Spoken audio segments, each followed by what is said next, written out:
We are constantly being bombarded with complicated nutrition messages, all promising to improve our health. But we are missing the simple strategies that make the most difference. In this video, I'm going to explain how modifying when you eat is an easy win, and how this helps with sleep and gut health too. If you're new here, welcome. I'm Maria and I'm a board registered dietitian in Ireland and Bermuda. And I'm here to help you understand nutrition and find a way of eating that works for you. So if that sounds good, please give the video a thumbs up and don't forget to subscribe, as it really helps support the channel. We've all heard the saying that breakfast is the most important meal of the day, that skipping meals can slow down our metabolism, or that we need to eat every 3 hours. Whilst not all of these claims are necessarily true, eating regular meals can be a simple strategy to regulate our hormones, support our metabolism, and control cravings and binges. Fully understanding the reason behind this advice has helped many of my clients finally stick to it and see results. So today I'll unpack the reasons why regular eating is so important. So we'll start by looking at what regular eating looks like, because this can be different for everyone. For the most part, I do advocate that we all need to eat at least 3 meals daily, just to make sure we're getting all of our daily nutrient needs. But whether we choose to snack or not is really up to us. For some people, they like to have 3 meals and 2 snacks each day. For others, they might not snack at all, or they might have 6 small meals a day. Personally, I like to have 3 meals and 2 snacks most days, but this can change. It's finding what works for you, your lifestyle, your work hours, and so on. Comment down below and let me know what meal pattern you follow. So now that we know what regular eating looks like, let's dive into the reasons as to why this is important. Regular eating is essential for maintaining stable blood sugar levels. And this is what helps keep food cravings under control during the day. When our blood sugar levels begin to drop, our brain starts sending us signals to eat. And skipping meals or going too long between meals can really cause these blood sugar levels to plummet. As a result, we often crave high energy or high carbohydrate food to bring these blood sugars back up. If you occasionally miss a meal, it's not something to worry too much about. But if you're continuously restricting and trying to skip meals, it can really put your hunger and fullness signals out of whack. Your brain can't tell the difference between simply just skipping lunch one day, or if you're not eating because you're in some form of starvation or famine. This is where our caveman brain kicks in. I have a full video on this which I'll link in the description box below. But in summary, our brain ramps up our hunger signals and turns off our fullness cues. We see this a lot in people who experience binge eating or who have been chronic yo-yo dieters for a period of time. So if you've been going through periods of restriction and then overeating, starting to build a regular eating pattern can really help with this. It helps your brain relax as it realizes that there is a steady supply of food. It's no longer in a fight or flight or survival mode, and it becomes content. So this graph shows that this person has had a steady supply of food throughout the day, eating every 4 to 6 hours along with snacks if hungry in between. And they have kept their blood sugar levels within a normal range. The person is unlikely to have experienced excessive hunger or cravings. And you can see from the graph that it is normal for our blood sugar levels to go up and down somewhat throughout the day, but generally they stay within range. And this is true for everyone, regardless of whether you have diabetes.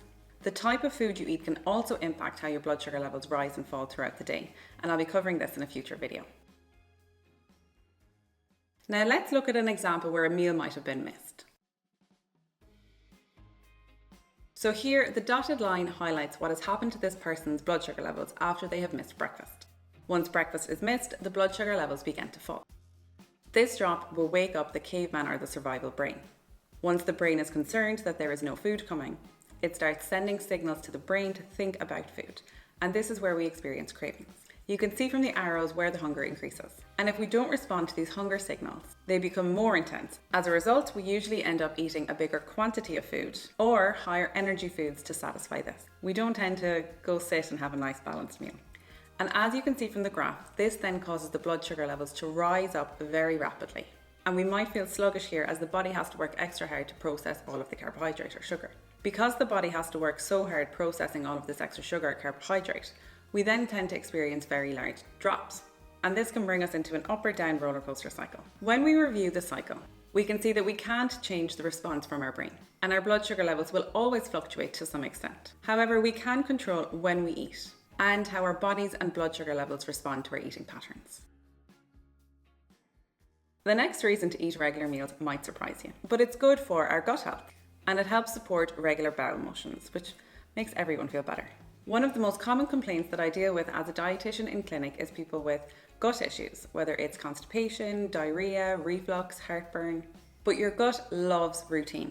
And regular meals really help with this. Eating stimulates our digestive tract. And now eating too frequently and never giving your gut a break isn't helpful either. But a happy medium with regular meals and snacks can help. Often when people go on holidays, they can get a lot of gut issues. And part of this is the lack of routine that your gut has gotten used to. Eating regular meals can help you reach your goals. And hear me out. Food is fuel. When you think about a car, you need to put gas in your car to get it to go from A to B. And if your body is running on empty, it can't operate very well either and get you to do the tasks that you want to do. So for example, if you're watching this video, I'm going to presume that you want to try to make some changes to your overall health and well-being. So this might involve improving your eating habits, but it could also be things like starting to exercise a little bit more, going for frequent walks, doing meal preps, going to the grocery store, and all of these tasks require energy. And if you're not giving your body fuel to do these tasks, it's going to have the knock-on effect where you don't reach these other goals. It can really affect your mood and your daily performance. Everything is interlinked. For example, when I sit down to try and film a YouTube video, I make sure I've had a good meal beforehand so I'm not hungry and trying to get through the task with limited energy, because it needs a lot of energy. Next, and a mistake I always see people make, is people think that skipping a meal here or there will help them cut down on their overall calorie intake. Like, I'm going out for dinner tonight with the girls, so I'm going to skip lunch and have a few extra cocktails. I'll eat really well all week and then I can enjoy myself more at the weekend. But calorie restriction, it does catch up on you. And the hunger pains that you'll experience when you do skip meals ultimately lead to you overindulging at your next meal. And it's a cycle that can be very easy for people to fall into. So let's take an example here. We're going to call this person Sarah. And Sarah goes onto MyFitnessPal and finds herself a diet. And she tries to stick to it really strictly Monday to Friday. So we'll say for this example, she has 1,600 calories, which is not a lot, Monday to Friday. And then she goes off her regular routine at the weekends. She's going to try and give herself a little bit more flexibility, but because she has been restricting so much all week, she ends up eating 3,000 calories on Saturday and Sunday, which is surprisingly easy to do. And over the course of the week, she's had 14,000 calories in total. And this week, Monday to Friday, she was quite miserable. She was low in energy because she wasn't eating very much. She was trying to stick to her calorie consumption. And then Saturday and Sunday, it just caught up on her. Now we'll look at another example. If Sarah had just eaten regular consistent meals throughout the week, around 2,000 calories a day, she would have ended up having the exact same amount of calories. And she wouldn't have had to go through this miserable restriction during the week. She would have been a nice, happier human. She wouldn't have been hangry during the week. So sometimes it's good to zoom out and take a bigger picture approach when it comes to eating. Now, we're not robots. We don't need to eat the exact same amount of calories every single day, but it's good to look at a bigger picture approach and see that it can all balance out. My next point is that eating regular meals can encourage self-confidence and self-control. The hungrier we are, the harder it is to make good decisions. And if we're trying to improve our health, it's nice to actually be able to set ourselves goals and then show up for ourselves and achieve them. Think about going to the supermarket when you're absolutely starving. How hard is it to stick to your plan? Everything is just so much more tempting, whether that's the freshly baked goods or the chocolate bars that they have right beside the counter in a very easy reach. But when we eat regular meals, we have more self-control and it makes choosing the healthier options easier. We then feel better because we're eating well and we're doing what we set out to do.